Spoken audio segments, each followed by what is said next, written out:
Golly gee, why all of a sudden do I feel scared and nervous about making this video? I've tried making this video a couple of times. As I say, let's try this again. I suppose that kind of embodies the TimeHorse way. Let's try this again and again and again. We won't give up. Why do I say these things? Because shit's getting real now. It's nice to make jovial, fun videos, but that's what TikTok's for. That's just for fun. This is where it gets a bit more serious, and I've been giving this channel some thought. It's getting harder to make videos. I think that's because this is how my brain works. I get super excited about something, and then I chase it relentlessly for a few months, and then the excitement fades, and then it doesn't become fun anymore. And that can be almost any hobby: rock climbing, skydiving, Dungeons and Dragons, you name it, training, CrossFit, training a martial art.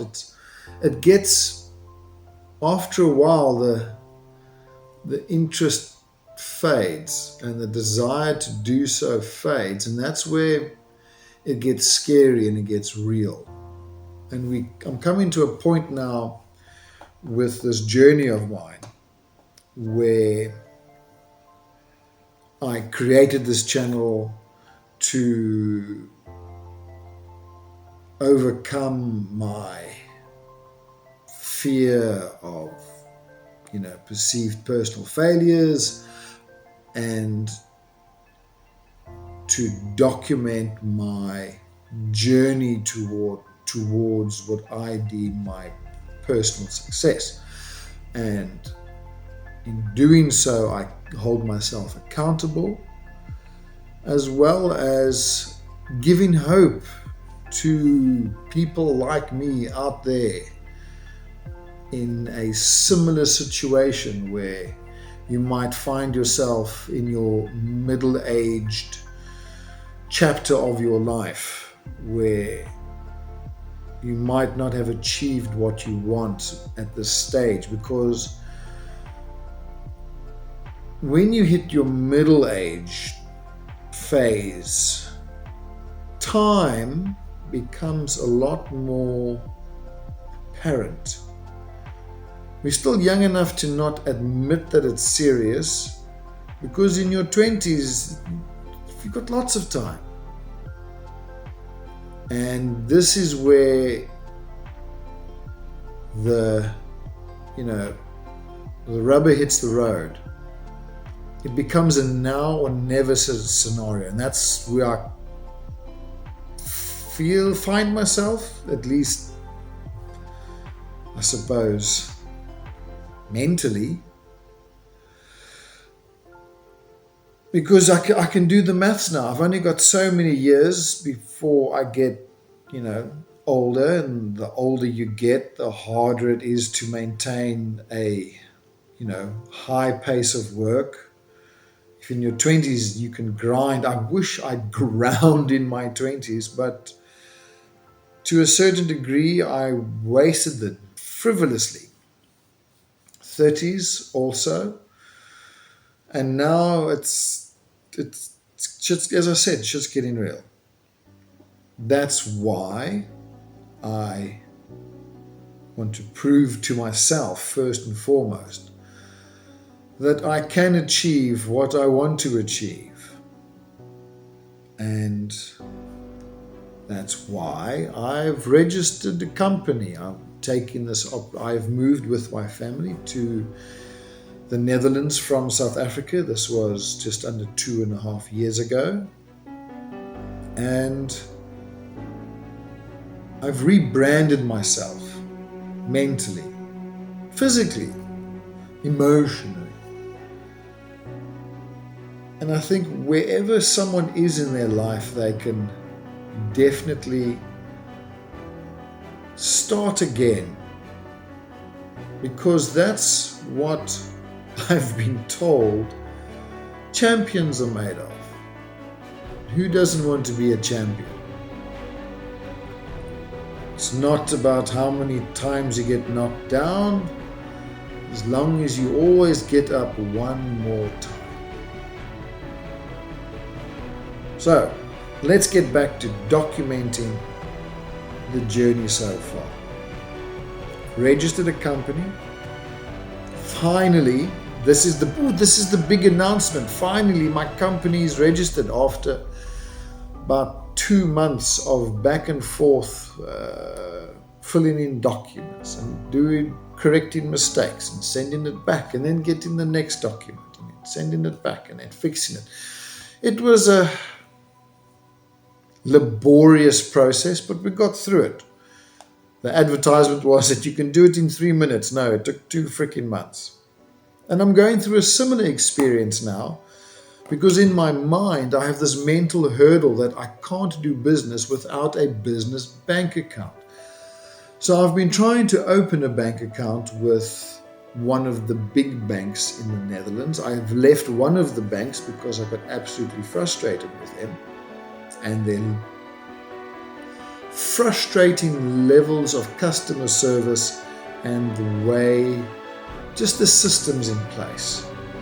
For an old fart like me, it just became so confusing that you have to go and click here and then click there, and then you've got to make an appointment to go and see them. You can only do that via a chatbot, and once you've schlepped through the chatbot, then you finally ask your question, and then they say, well, we'll reply to you immediately, only to get a message back. So, no, we're very busy right now. We'll probably reply to you within half an hour. But that doesn't happen. You get a reply 45 minutes later.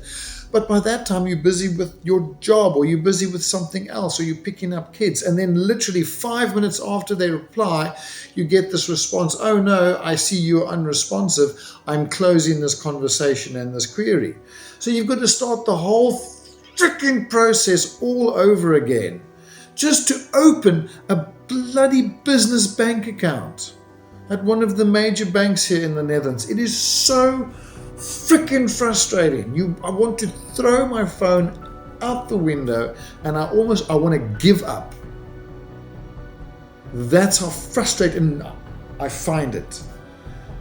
However, if you go to Bunk, which is a great bank if you're an expat coming to the Netherlands, open a Bunk bank account. It's easy, it's online, they are customer centric, and within literally, while running my kids' bathwater tonight, I was able to apply for a business bank account. So the other banks, man, you guys can go stuff it. Go learn a thing or two from Bunk, B-U-N-Q. That's the future of banking.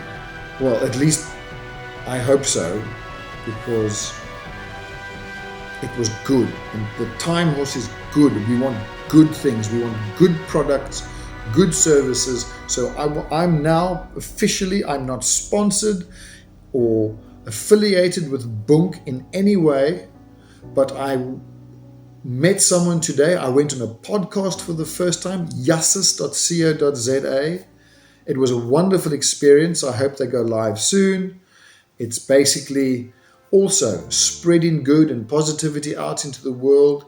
And it's life stories of South Africans that have left South Africa, because a lot of South Africans are currently leaving South Africa. I and my family am one of them. But back to my journey. Go and support Sh1t's. Go and support Bunk. That's YUSSUS. Find them on social media. Bunk, B-U-N-Q. It's a cool bank. So thank you, Bunk, that I could apply for a bank account. And it's now going to just take a couple of days to verify all the documents, but my side is now done. So that's frustrating.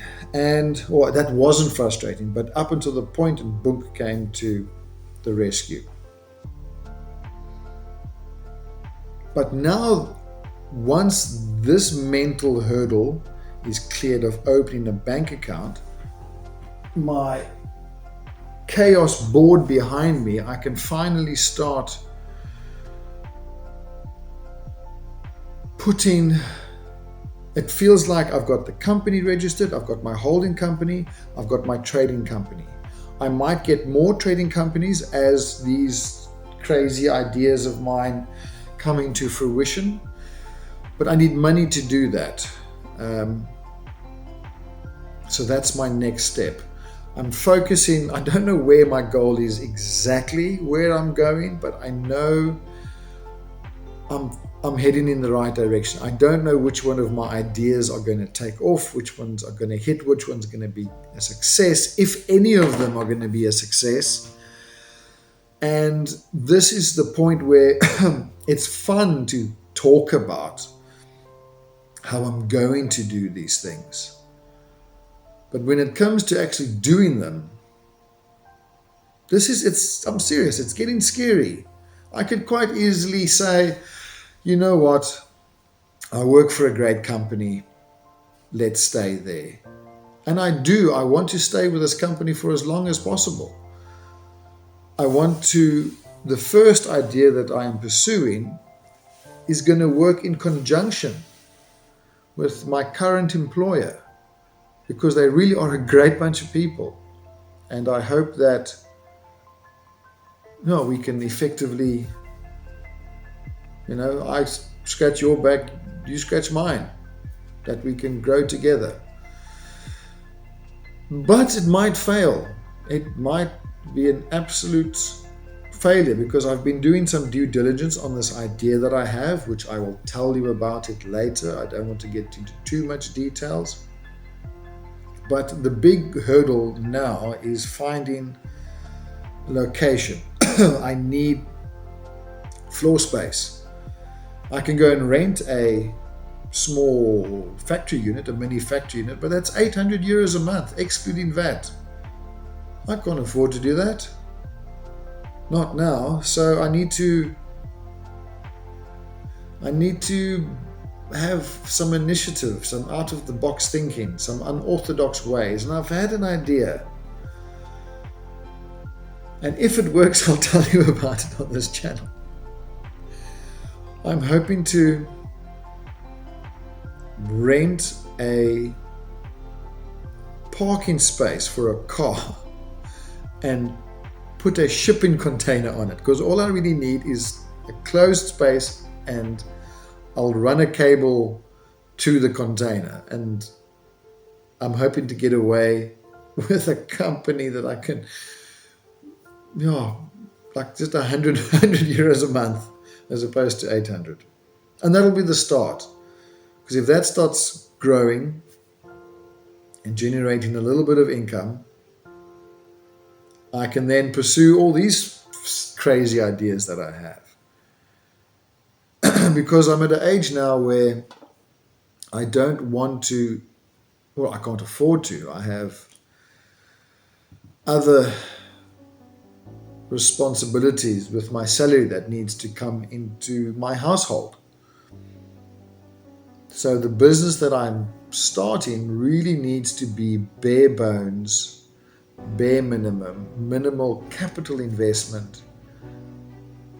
And that's something that I can grow on the side. Might take me, I don't know how long it'll take me. I don't know. I can't plan that far ahead. I just can't. But I believe with a bit of due diligence that I'm currently doing, and a bit of chutzpah, a bit of, yes, it's my brew, I hope this works out, and a bit of Nederlandse kom op jongen, that we'll get there. So that's where we are. Let's pause the video there. We've got the company registered. That was step one. I've literally got my K4K number. Can't remember what the Kamer van something. So that's done. Next step is the bank account, because without the bank account, how can you make money?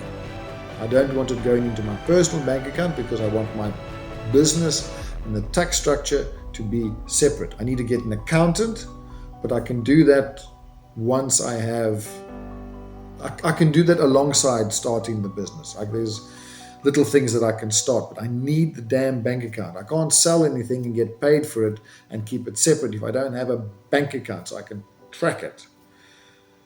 But at least hopefully that's not going to be checked off. And then the next step is to actually get off my ass, start, have a bit of faith, and start, do the work. So, there you have it. That's the waffle for this evening. It's not the most exciting video. It's not. I'll admit to that. It doesn't have to be. At least it's out there. I pray that I have the strength to draw close to God, that I will see His plan for me, and that I have the courage and strength to follow it.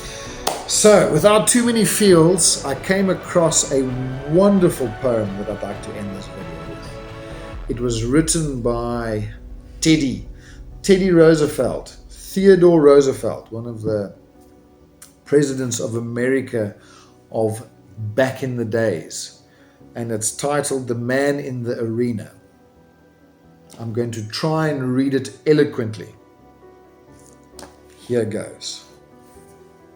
The Man in the Arena by Theodore Roosevelt. It's not the critic who counts, not the man who points out how the strong man stumbles, or where the doer of deeds could have done them better.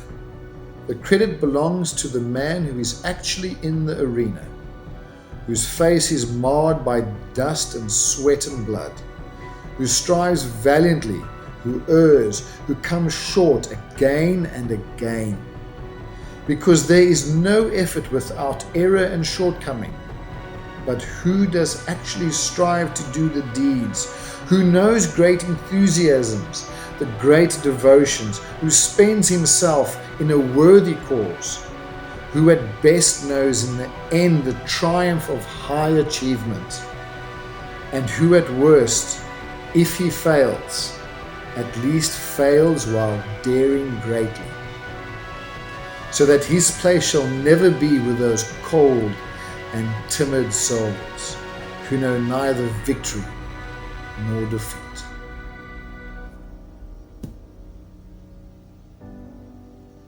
And that makes it real, because defeat is one of the options. But if we apply the TimeHorse way and work consistently towards good over time, good things must come. Go TimeHorse.